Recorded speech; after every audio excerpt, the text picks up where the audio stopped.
First on 11 Alive this Sunday, Atlanta City Hall will be closed for operations tomorrow. Good evening and thank you for joining us. The city is making this decision due to, quote, increased security concerns. Now, this is ahead of a planned vote by the Atlanta City Council on funding for its new public safety training center, also known by those who oppose as Cop City.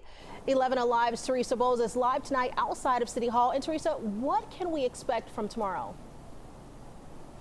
Latasha, protesters say that they are planning a rally and they're showing up in record numbers at that meeting. So the city council is prepared for a long afternoon of public comments.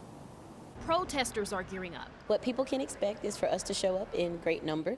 What they can expect is for us to stay at the council meeting until there is a vote. Atlanta City Council is gearing up. I love protests. I love to see this in action. However, in anticipation of the vote on funding for Atlanta's Public Safety Training Center, City Hall is closing operations. Non-essential employees are not going to be coming to City Hall, and a lot of the regular business is not necessarily going to be done.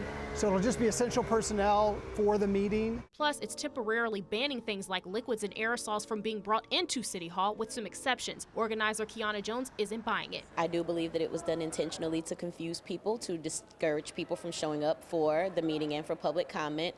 I also believe that it is another one of Mayor Dickens' tactics to further repress dissent against this project. City Council President Doug Shipman says this is a safety precaution and the closure will not affect the public's ability to speak. Public comment will be whoever's on the list, and then the chamber itself will have as many as we can given the fire code issues. At the meeting, Council member Michael J. Bond says you can expect an extended period, comments, then several motions to either table the legislation or send it back to the committee. There's lobbying going on right now amongst members about that. Bond expects the $30 million payment for construction to pass, and he doesn't expect these same restrictions to apply to future meetings. Hopefully, no. I think the concerns are there because of the violence and property destruction that's been associated with the movement.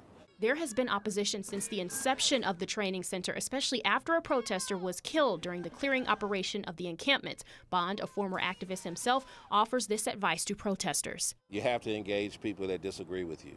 You have to communicate beyond just your demonstration. If the funding is passed, the next step is to secure the loan from the Police Foundation, and construction could begin as early as this summer. Live in Atlanta, Teresa Bowles, 11 Alive News. All right, thank you, Teresa, for that live report. And news can break anytime, day or night, and when it does, make sure you're connected to the 11 Alive News app. You can download it right now by scanning the QR code seen on your screen.